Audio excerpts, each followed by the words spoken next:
Hi, welcome to the show. I'm Camille. I'm Alfred, and we are Team Team Agila! Agila. Ako naman yung nabitin. Padita na alam siya. Hello, welcome po sa inyong lahat. Thank you for joining our kalokohan. Nasa may kamera. Yeah, there. Welcome. Another session. Yeah. Hi. Okay, let's start. Nawala ka ba? With our segment 1. Shing! Wala. Ay, wala. Wala. Ay, sorry. Okay, let's start with our segment 1. Last week, we gave you 2 choices. Yeah. We gave you 2 choices. What choices did we give them? Yung expat stories at saka love life ba? No, the generations of then and now. The Gen Z versus the millennials. Millennial. Yeah. And you said gusto nyo ng expat stories. So tonight we will be talking about Sino mang nagboto? Ang dami nagboto ng expat expat stories. Si Steph at saka si Ate Genevieve. Tano si Abigail. Yeah. Sorry. Mahina ka, Abi. Wala kang kakampi. So before we give our stories, let's give them a background. Where are we? What part of the world are we in? How long have we been here? And how did we came here? How did we come here? Sige. Where are we?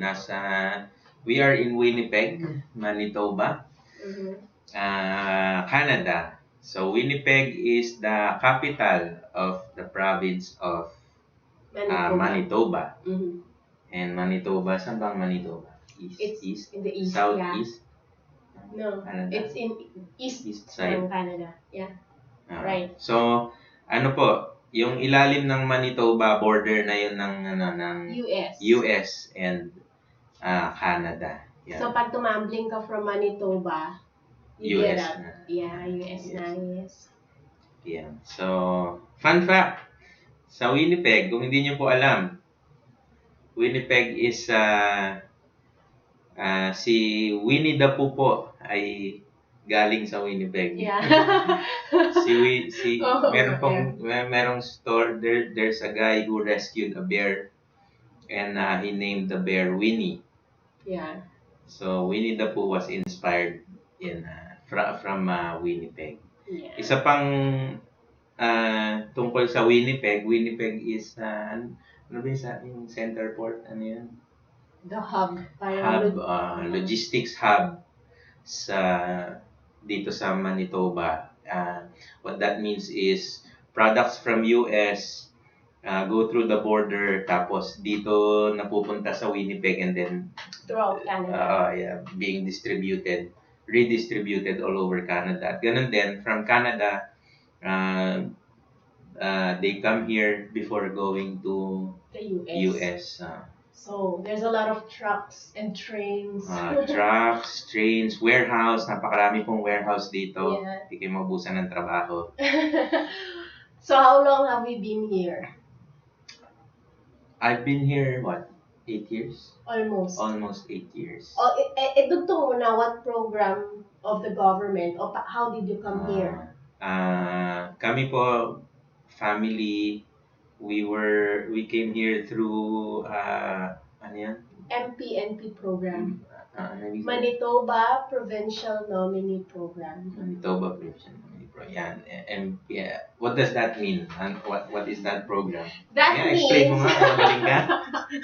This is what I understood about it. That means you have the skills, you have the resources, the skills, the education, and the experience that the province needs para mag-generate ka ng income, and then you're gonna pay them taxes. So sasabihin nila, okay, we'll let you in because we need your skills. And through that, you go in the province and you are already part of the workforce. Yes. Yun yung hinahanap kasi nila Kailangan nila ng workforce para magtrabaho to generate income. Kasi pagka nagka-income yung tao, magpipay ng taxes, iikot yung economy. Yes.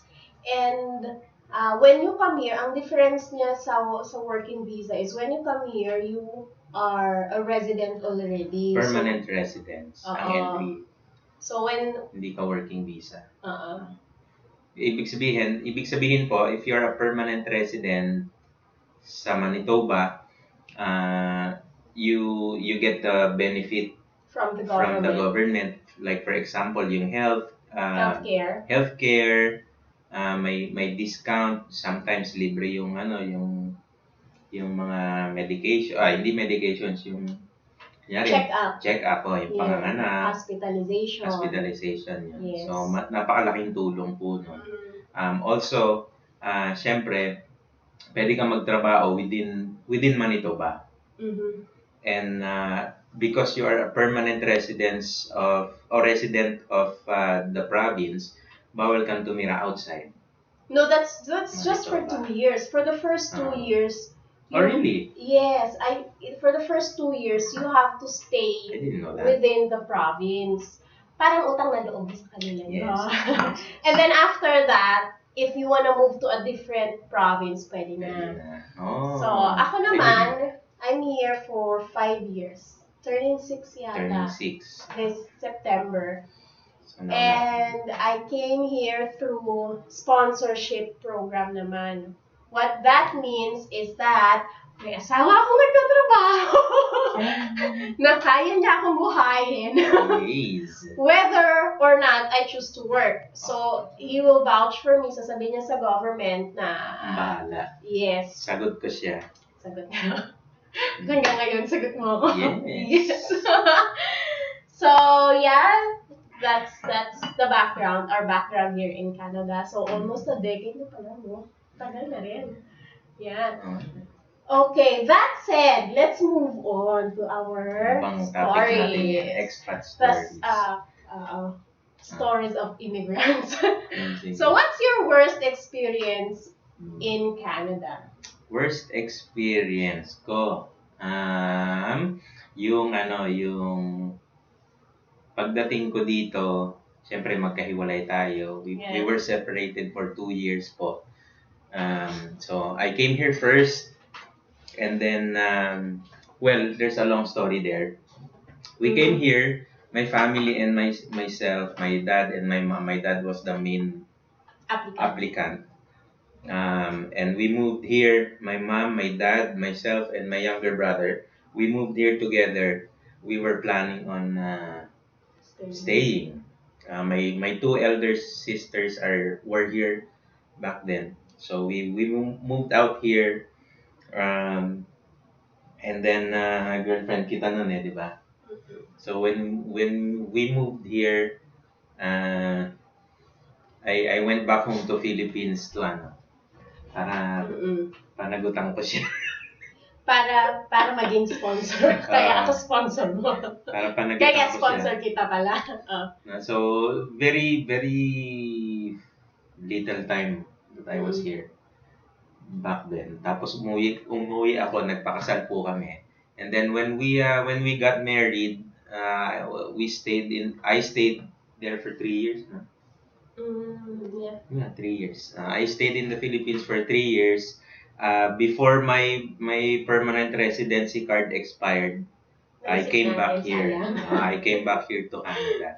And it was supposed to be fast process. When I came here, I sponsored them. It was supposed to be fast. But then again, you had problems with the you had problems with the documents. Yeah. So it took 2 years before they came here. And in that 2 years, yun yung worst experience ko na magkahiwalay kami, and a lot of things are going on in the background, and I was depressed. I was angry. Nag-backslide ako noon sa faith ko, sa pananampalataya ako. And I tried really really for the lack of word, really stupid things back then. Uh, Yun nga, nag-inom-inom kami dito, nag-inom-inom ako. I tried getting high too. And then I was sad. I was eating Too much calories. whatever I want to eat. I just stayed in my ate's basement. And I was angry. I was angry with everyone. Nakikipag-away ako sa Sa work all the kalsada, time. nakikipag-away ako sa work. And yun yung worst experience ko. Dinatnan mo yun eh. Yes. Dinatnan niya yun. Ikaw, anong worst experience mo dito? I think with all immigrants, hindi naman, pero generally, mas maraming percentage that the transition phase from being in your comfort zone to being in a different place, that's the hardest part. So, yun. Because I came here September, so fall na yon, going into winter. And back then, before I came here, I was, parang nagbablog-vlog ako, and I was attending events, and then I was, Working at home. Ganyan, yung mga... Earning dollars in the Philippines. Diba? So, masaya. I have my friends there. Tapos, I have 2 kids, pero my kids, of course, they have their babysitter, meron silang yaya. So, it's pretty easy. Tapos, pagdating ko dito, fall, di masarap pa. Yes, ang ganda naman. Color orange ang mga leaves. They're falling. Uy, ang ganda ng first snow. But then, when winter comes, talagang, it's so, dreadful talaga. Sobrang long and sobrang cold, agonizingly cold. No, it's lonely too. Yeah. It's lonely. Because hindi naman yung katulad sa Philippines that when you go out, may tricycle na. You can go anywhere that you want. Dito wala. You have to walk. Yeah, just in case you're wondering, yung winter dito sa Winnipeg, it lasts to about 6 months. Yeah. Na merong 4 feet, 5 feet of snow outside. And it's super cold. There are days that goes down up to minus 40 degrees, sometimes even colder. Yeah. There were days that the city of Winnipeg was even colder than Mars. Yeah. There were days like that. It's hard to imagine if you haven't been in any other place, or if you haven't experienced snow or winter. It's hard to imagine. Yeah. It looks cute. It looks nice on the picture, pero it's the kind of cold where if you take off your gloves for 5 seconds and leave it in the open air. And your ears. Yeah. It's not gonna tear off. It feels like your fingers are gonna fall off. Yeah. Your ears are gonna fall off. Yeah. But they like it here because that's the way they grew up. Yeah, diba? it's just kids, normal here. Even the kids, even our kids, kasi dito na sila nasanay. So they like that weather. Pero kami, syempre, tayo kasi tropical people. Tubong Pilipinas, di ba? Sanay na ba sa kiligili sa pawis? So ano siya talaga, it's a very big transition. Yeah. Yeah. And like, yeah, yung kasi yung Christmas sa atin is very, yeah. Very long, very and big. very, And dito, Christmas is, hindi masyado. Yeah, when it starts to snow, it's very gloomy outside. And you can't do fireworks on New Year's Day because of the snow. So we don't have fireworks in New Year's Eve. Meron naman, pero designated places. Yeah. But not as fancy, or hindi siya kasing bongga natin sa Philippines. Like may perya sa labas, di ba? So na-depress ka din. Yeah. Yun yung worst experience, may transition. Yeah. I think for most Filipinos. Naalala mo ba? Meron pong time na bagong dating sila dito, winter, no? Madalas kami mag-away kasi nga he's angry, I'm depressed. Oh my God. I was angry, she was depressed. There was one time she went downstairs to the bathroom by herself in the middle of the night. She turned on the faucet and she was filling up the bathtub. Tapos nakaupo ka doon, tapos nagkakaukaw ka.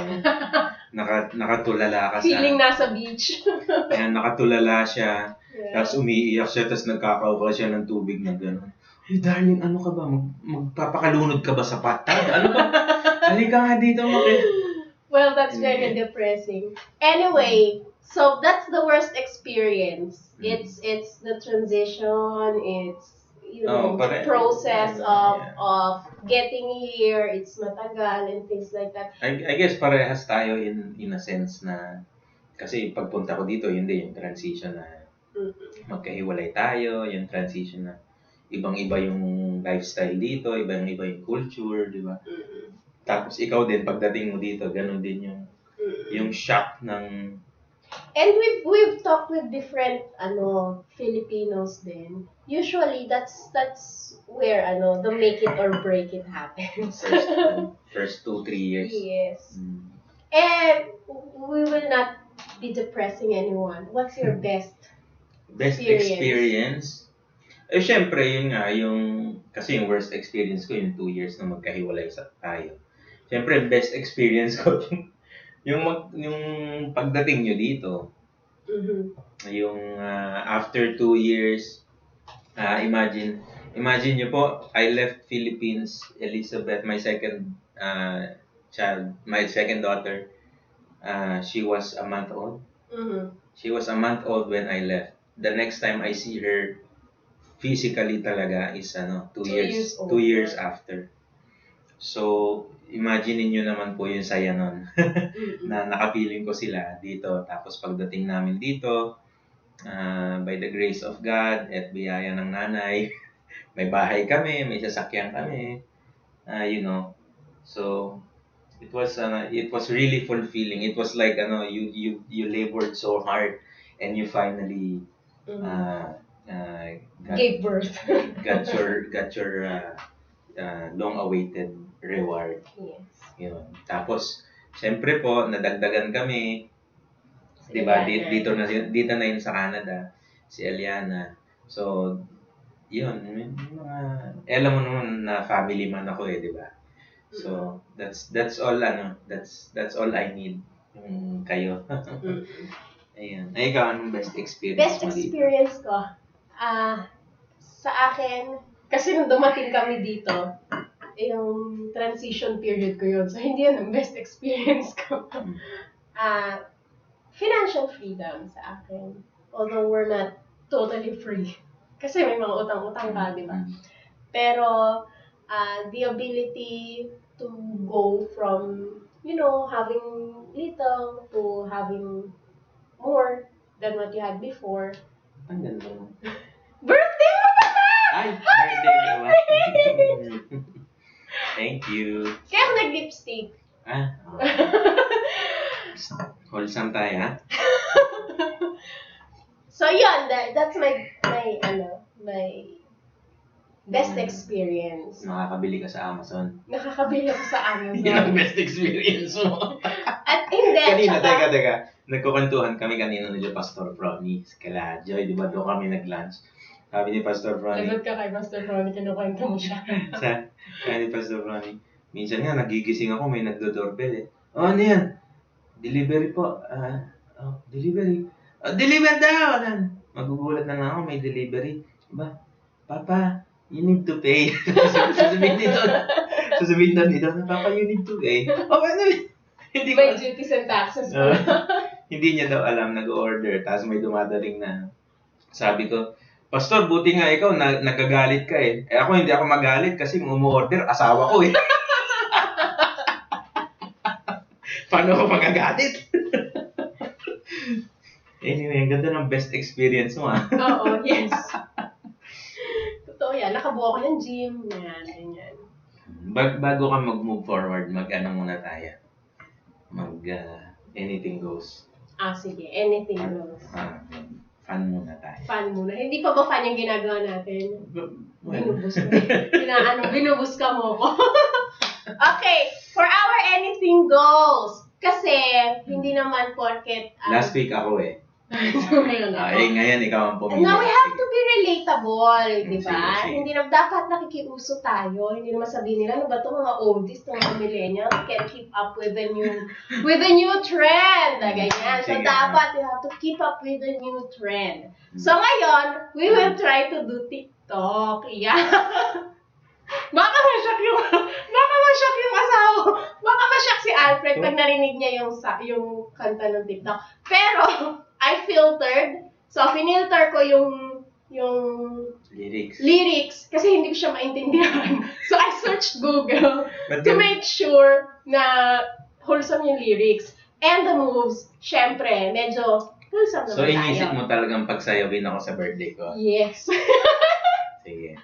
Okay, let's go. Hindi ko rin alam yung steps nito. Hindi ko siya inaaral before. Impromptu. Yeah. Sige. Because that's the fun. Adjust ko yung camera. Para makita tayo yan. Yan. Okay. Okay na yan. Sige, atras mo. Yung boom mic natin. Mabubuko tayo. So, sasayaw nga tayo? Yes. I-flash mo yung video. Teka. Hahanapin ko dito yung... May screenshot ako para may Sige. kodigo. Yan. Ipakita muna natin sa kanila yung video na gagayahin natin. Yan.